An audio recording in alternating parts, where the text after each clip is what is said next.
Good morning, good afternoon, good evening, wherever you are in the world. It's Mhairi and welcome back to my channel. If you guys don't know, I have a daughter and she is going to be 1 year old next month. Her birthday is literally like 3 days before my birthday, by the way. Way to snag all the attention. And yeah, this is her. Her name is Bella. She is so freaking cute. She is like my whole world. And I have never, despite the fact that she's going to be 1 very soon, I've never filmed my labour and delivery story. And to be honest with you, I have no freaking idea why. I've just never really sat down and got round to it. And I actually have notes on my phone that like I jotted down to make sure that I remembered so that I could film this. And I know a lot of people tend to film this like pretty soon after they've given birth, and you know, my daughter's nearly 1, but I want to film it anyway. So if you're not into the fact that this took so long, you might want to click off this video because I don't give a rat's ass. And I'm just going to go ahead and film it. Just a little heads up that I'm going to be referring to my phone for this because this is where the notes are and I want to make sure that I cover everything. I may also be like kind of jumping back and forth on when things happen because I'm not 100% sure of the times. I only have the times for some stuff written down on my phone, and then the rest I just wrote what was happening without the times. Really helpful, past Mhairi. Anyway, so I went into labour on the morning of the 16th of August 2019 and it was 2 weeks before my due date. Bella actually came along early and I basically woke up at like 5 o'clock in the morning. My husband had work that day. We were lying in bed. This was like pre-coronavirus, so he was actually going to be getting up, getting ready and going to work. And then at about 5 in the morning I woke up and I had really bad back pain, which is not completely uncommon for me. I have like chronic back and shoulder pain because I have ridiculously big tatas. That was really quite, hope YouTube doesn't ban this video for that. But yeah, I'm used to back pain, but this is like a different back pain. It was sort of like starting in the middle at the bottom of my back and then spreading to my sides, and I was like, okay, this is a bit strange, but I kind of just put it off. I was like, maybe I've just been lying in an uncomfortable position, maybe at the very most it's Braxton Hicks, because like I said, it was still 2 weeks before the due date, so I thought that there was like no way in hell this could actually be it happening. And I just kept trying to go back to sleep. I don't know, I probably woke my husband a few times tossing and turning trying to get back to sleep and I couldn't. And then at around about like 6:45 in the morning I was like, right, this is not happening. I'm not going back to sleep. This is not going away. Maybe this is something. And I woke my husband and I was like, I keep having pains. Actually, technically he woke up. I think me maybe moving around so much kind of disturbed his sleep. He woke up and he was like, what's going on? And I was like, I can't sleep. I think I might be in labour. But it's probably just Braxton Hicks. And then I got up to go to the bathroom and my water broke. And I'll check this. That was about 7 in the morning, so about the time that my husband would be getting up for work, maybe a little bit before that. And yeah, so that's kind of when I knew that it was actually happening. And I said to my husband, and I got the usual response that men love to give, are you sure you have not just pissed yourself?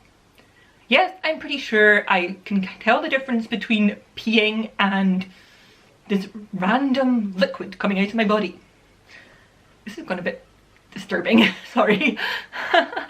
But I was insistent. I was like, no, this is definitely my water breaking. I'm 100% sure of this. And we need to call the triage unit. And one of the things that we learned in our pregnancy class, by the way, was that if your water breaks, you have to go into the hospital and you have to call the triage unit, let them know what's happened, and they will tell you when to come in, basically. And they told us just to come in as soon as we could.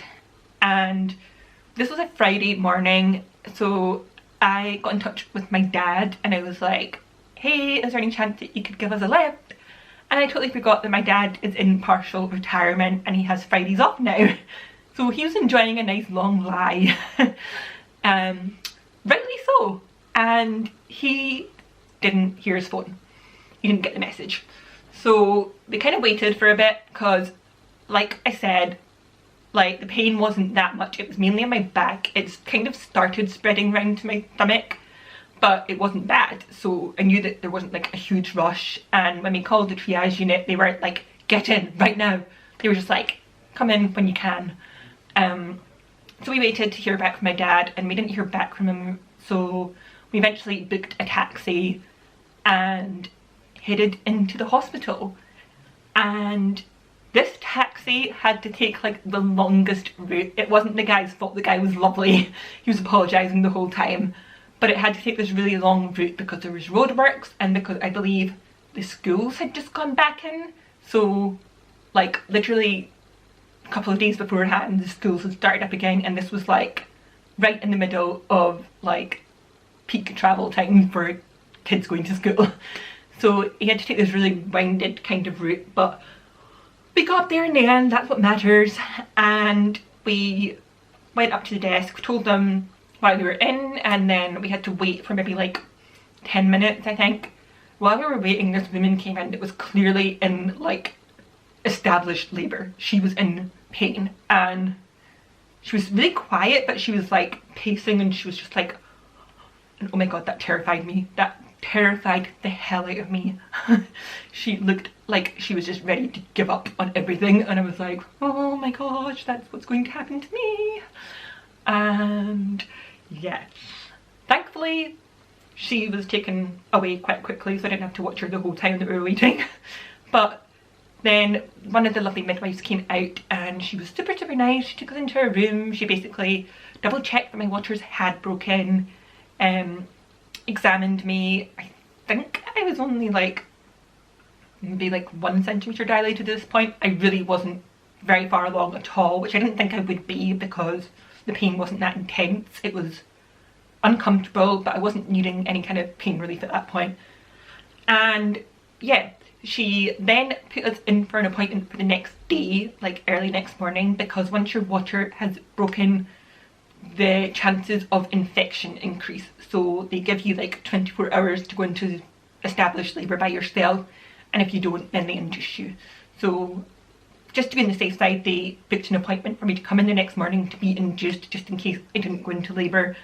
But I did, and we went home. We actually took the bus home. I don't know why we didn't take the bus to the hospital in the first place. It probably would have been much quicker, but I think we were just like, oh gosh, stuff's happening, we better like get there as soon as possible. And the best way to do that is to get a taxi. So yeah, we got home and we found later my dad got in touch. We actually had people round on the day that I was like in labour.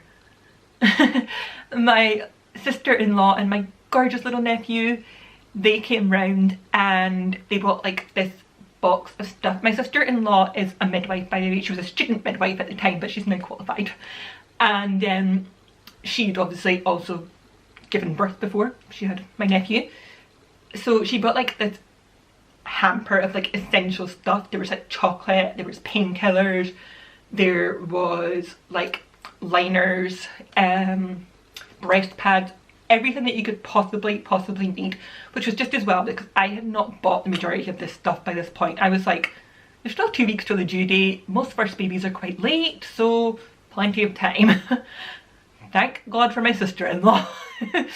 And then my mother-in-law also came round as well because she had this little like quilt that she was making for my daughter and she really wanted to give it to us before she was born. And she also brought round the quilt that my husband came home in. So there's this like gorgeous intricate white quilt that my husband and my brother-in-law both came home in. We don't have anything like that in my family. I mean, maybe we did, but we don't still have it. So I really like the idea of taking my daughter home in that and kind of keeping the tradition. So yeah, she brought that round and they were there for like maybe a couple of hours or so. I don't think my sister-in-law was there for that long at all actually, because my nephew was just hyper. He was literally running around playing with my birthing ball. So cute. Oh, that reminds me, when we got home I actually went in the birthing ball for a bit. I was told in the hospital that I didn't need to do anything, like don't be doing stuff to try and bring on your labour, but I kind of ignored that. So I was drinking like pineapple juice, which is supposed to bring on labour, and I was bouncing on this birthing ball and I hated it. The birthing ball was so uncomfortable. I think if I ever had children again, which I have no plans to, but if I ever did, I don't think I would bother getting another birthing ball. I've sent it off to charity. I don't want it. It was just a great toy for my nephew to play with. It just made me feel extra sick, I think. So yeah. And the day progressed and the contractions were getting more painful, and I used an app. I can't remember the name of the app now because it was so freaking long ago and it was on my old phone. And I basically just slowly started timing how far the contractions were. Does that make sense? How like many minutes there was in between the contractions. So I was told in the pregnancy classes not to come in until your contractions were like regular. They also said not to come in until you were at least 5 centimeters dilated. Not a freaking clue how you're supposed to tell that yourself if you're not a midwife student or a midwife, but yeah, they told us that anyway. So yeah, they were getting closer and closer and I was getting more uncomfortable. My husband's like, why don't you go and try and get some sleep, because it was starting to get like later on in the day. It wasn't like super late, I think it was maybe like 7ish, maybe half 6. And I went through and I was lying in bed, just here on my side of the bed, just kind of like groaning and wondering why the heck I ever decided that getting pregnant was a good idea. And then the pain started to get worse and I was like, oh, you know what? They said in the classes, my husband actually reminded me of this, he was like, in the classes they said that taking a bath can help, remember? So maybe you should do that. So I went and got in the bath and holy moly. Maybe it does help for some people, but for me, for some reason, getting in that bath just like sped everything up so quickly. I was in there for maybe like half an hour and the contractions were just like boom, boom, boom, boom. They were coming so regularly. It was like, and they were so painful. Oh. And by the way, probably somewhere in between all this, at some point, I was sick quite a few times.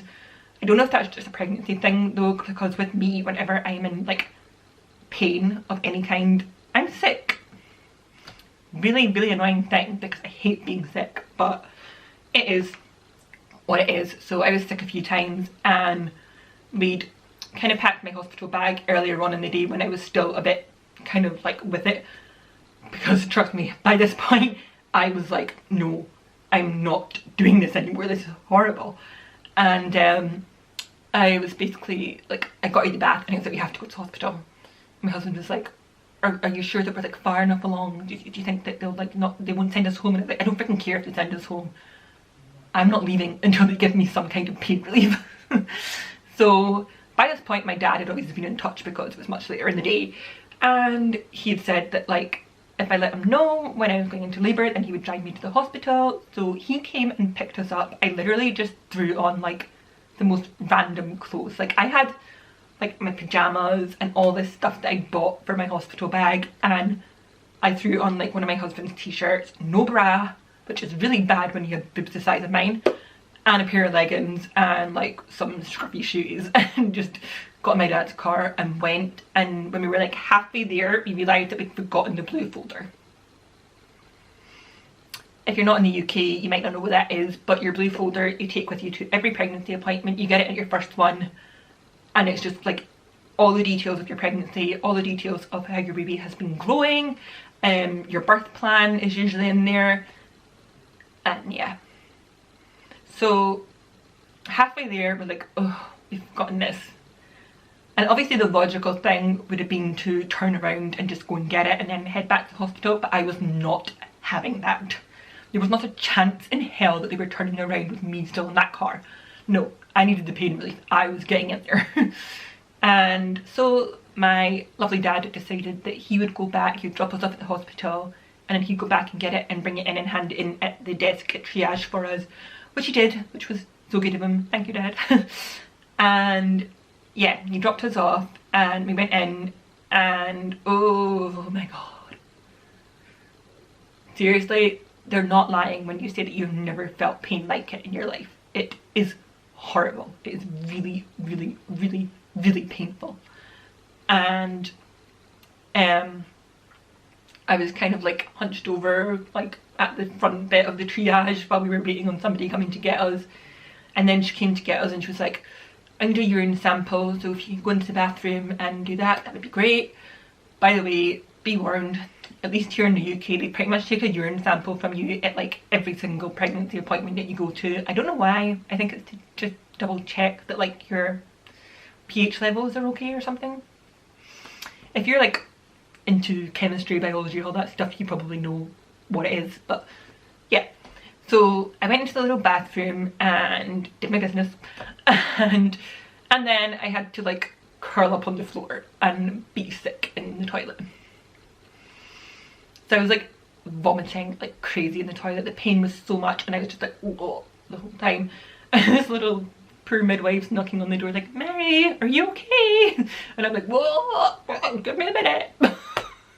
So bad. I really didn't care at the time, but looking back at it, it was pretty freaking horrific. And then she took us through to this room, and there was another midwife there as well, so it was the two of them, and they had me on like the table thing and they were assessing me and they gave me gas and air, and oh, I hated it. I hated it. By this point I could not be calmed down.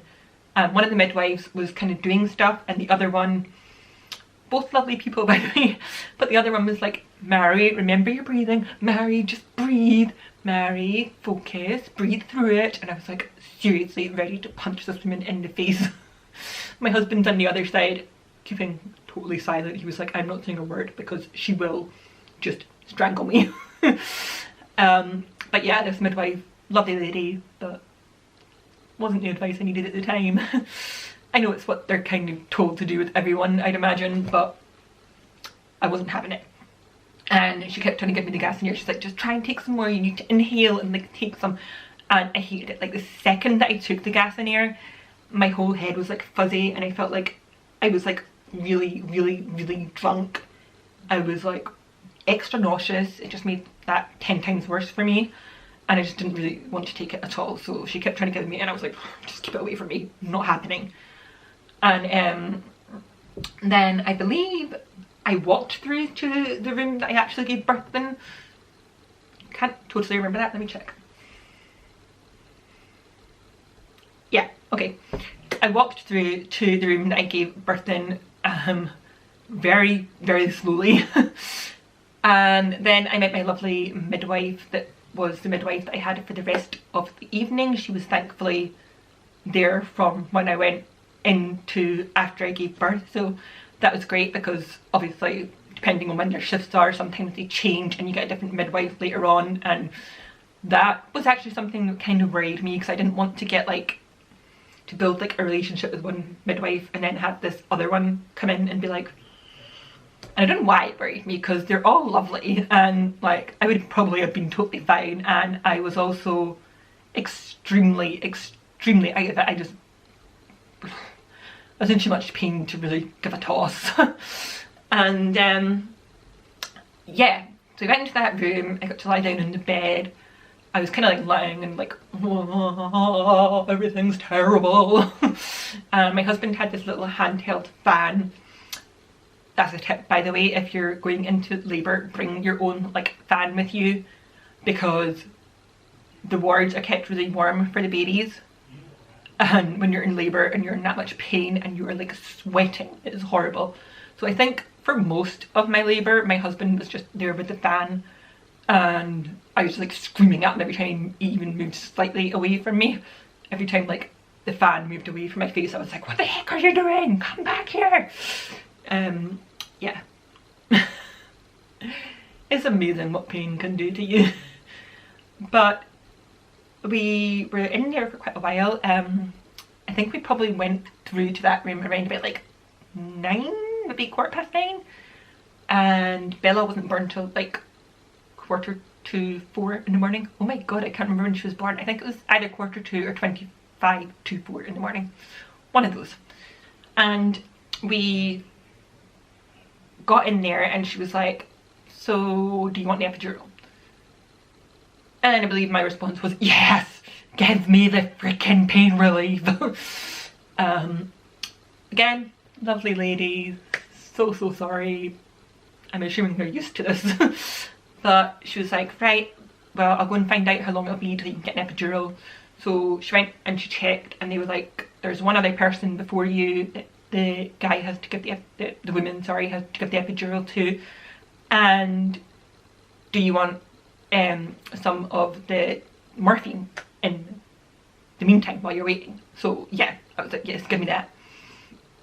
So that happened really quickly. They gave me the morphine and it didn't like totally take away the pain, but it used it off enough that I could kind of like focus, because the pain before had just been so much that I was just like, everything was just a blur. I was just like, I just need pain relief, just give me pain relief, this is not happening. And yeah, that helped quite a bit. And then we were kind of just waiting around, answering some of her questions. They did another examination on me, and then we waited, and eventually the woman came to us. And this woman, by the way, had never had any trouble in her whole career putting an epidural in someone. Never had an issue with it. But with me, it didn't work. So I was like sitting there and she's at my back trying to do this epidural. And by the way, if you're worried about like the pain of an epidural or anything like that, you'd be amazed. You don't give a damn, you don't notice it at the time. You're just like, give me that pain relief. And I'm also not ashamed to say that I took pain relief, by the way, because I know that there's going to be some people out there like, you should do it natural, and you know. This is my body, this is my choice, and I knew that I was not going to be able to focus on actually giving birth if I was in this much pain. I knew that I wouldn't be able to answer any questions. I knew that I would just be this complete mess. So pain relief it was, but like I said, it didn't work. So I think she like tried to put it in me like 3 times. I had like 3 bruises on my back where they tried to put it in, and she's like, I'm so sorry, I can't do it, this has never happened to me before. And I was like, why is my body so awkward? Why me? So they said they were going to get somebody else to come along and do it, and that took a little bit extra time, but it wasn't too bad because I'd had the morphine. So eventually they got this guy in to do it, and he managed to do it, I think maybe 2nd time round he managed to do it. And oh, there is nothing like an epidural in this whole world, by the way. It was the most relaxed and blissful I have ever felt in my life. I was like, ah, guess whose camera cut off?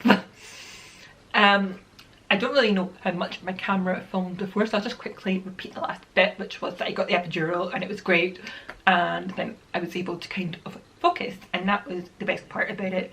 Being able to actually remember things, being able to relax.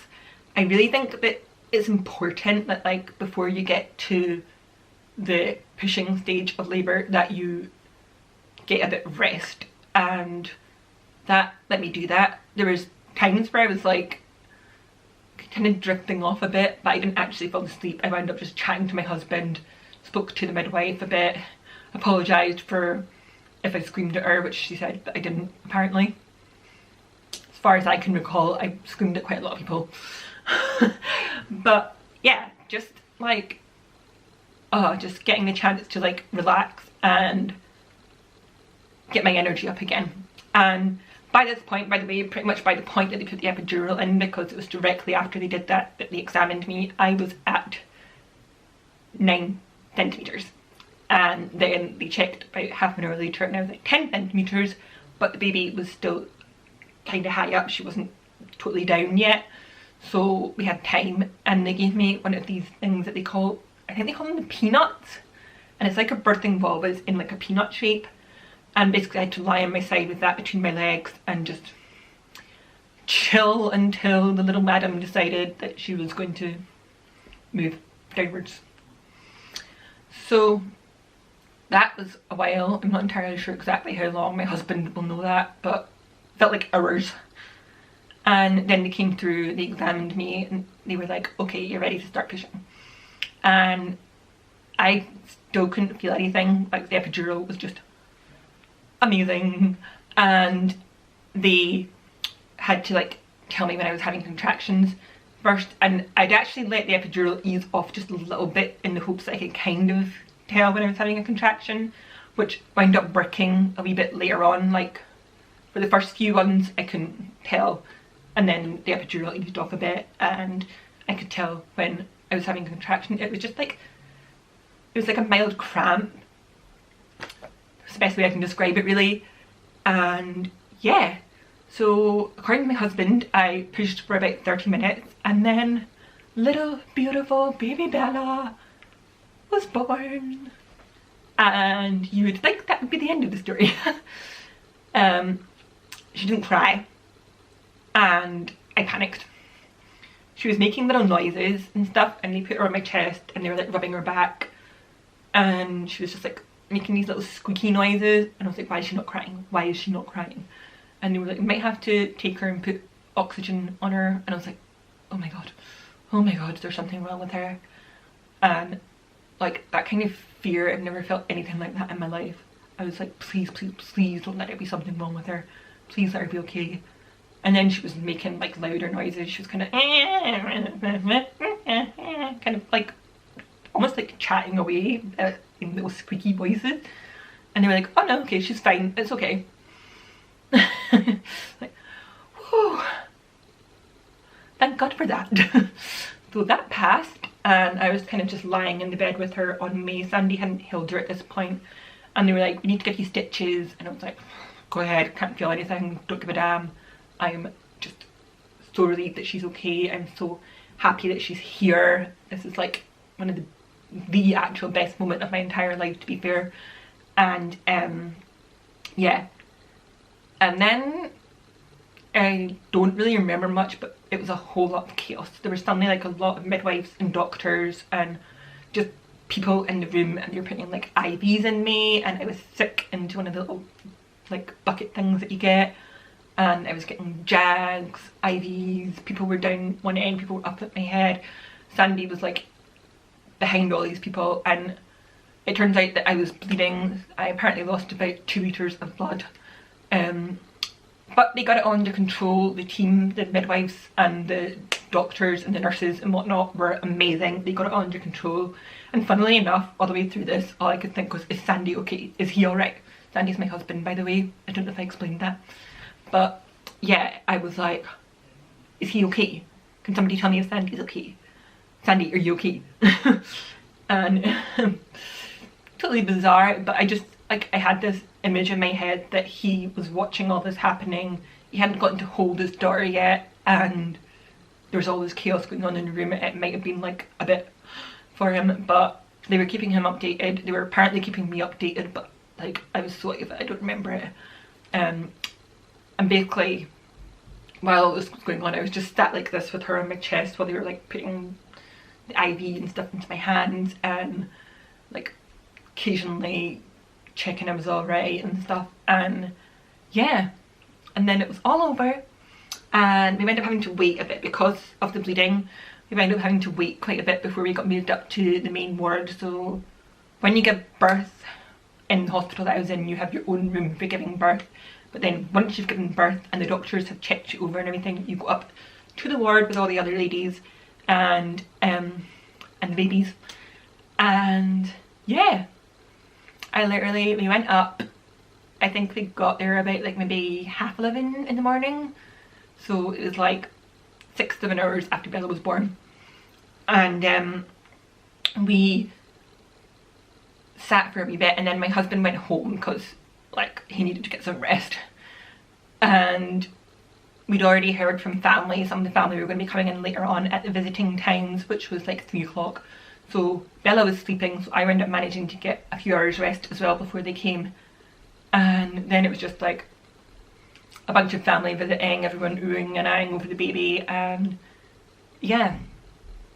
And even looking back on it now and all the craziness of it, it was still the best thing I've ever done.